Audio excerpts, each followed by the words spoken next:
La pizza est née blanche, juste avec du fromage et de l'huile. Puis avec la découverte de l'Amérique par Christophe Colomb, la tomate est arrivée. Et depuis, il existe deux pizzas qui sont celles que nous faisons ici. La margherita, tomate et mozzarella, et la marinara. Sur la marinara, il y a seulement de la tomate de San Marzano, de l'origan, de l'ail et du basilic.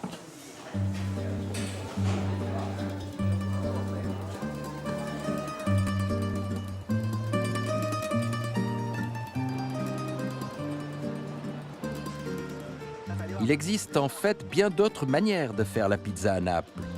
On peut même la rouler ou la faire frire à la manière d'un gros chausson. Mais la napolitaine qui a conquis le monde, la margherita, est une création politique. À l'instar des pâtes ou de la musique de Giuseppe Verdi, cette pizza a été au XIXe siècle érigée en symbole de l'unité italienne en construction.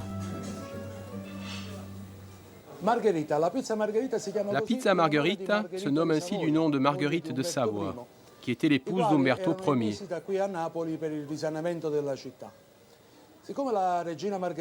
Cette reine vint en visite officielle à Naples et comme elle avait déjà été en contact avec la pizzeria Brandi en 1880, plus exactement avec Giovanni Brandi, elle fit appel à son successeur, d'autant qu'il officiait près de son palais.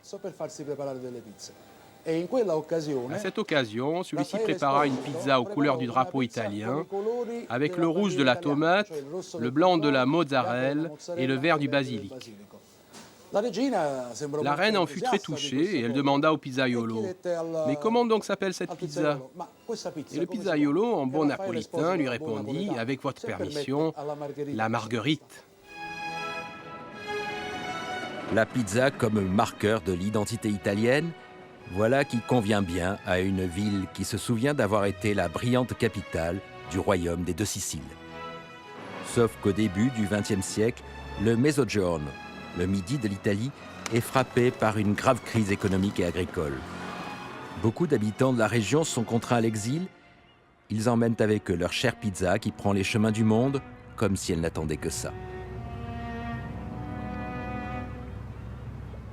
La pizza. La pizza s'adapte. On met ce qu'on veut dessus.